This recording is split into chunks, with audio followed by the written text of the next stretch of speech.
Nous allons parler d'une tradition centrale et très profonde du judaïsme.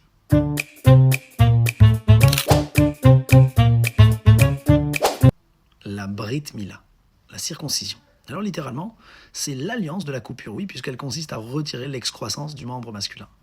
Mais c'est bien plus qu'un geste physique, c'est un symbole de l'alliance éternelle entre l'homme juif et Dieu. Et oui, on marque dans la chair, on scelle ce pacte physiquement.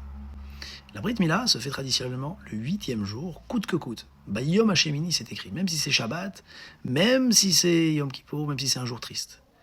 Sauf s'il y a contre-indication médicale, bien sûr. Parce que le 7e jour rappelle le cycle naturel et le 8e jour, cette transcendance, ce qui dépasse la nature, l'infini, le lien direct avec le divin. Et on fera attention à respecter ce paramètre, puisque on veut marquer le fait que le peuple juif existe au-delà de la conscience et de la raison. Et oui, où sont toutes les autres civilisations puissantes ? L'explication est unique, c'est que l'existence du peuple juif n'est pas rationnelle. Alors cette circoncision est réalisée par un moël, un circonciseur, un spécialiste formé pour cet acte sacré. Et elle consiste à réaliser une circoncision dans une cérémonie de prière, de chant, de bénédiction. C'est un moment de joie, c'est un moment propice pour se recueillir et demander à Dieu des bénédictions. D'ailleurs, selon la mystique juive, c'est à ce moment-là que l'âme juive entre dans le nouvel être chez le bébé.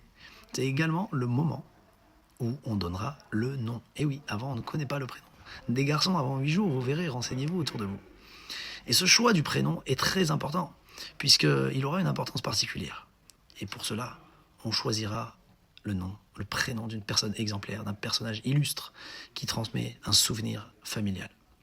Et ainsi, ça devient un point d'ancrage pour la vie de l'enfant. Juste après, on va célébrer ce moment avec une Seudat Mitzvah, ce qu'on appelle un repas de fête, un repas pour marquer la naissance et l'entrée dans l'alliance d'Abraham, du nouveau-né, avec beaucoup de joie, avec du pain, du vin et autres festivités. C'est une grande joie pour la communauté.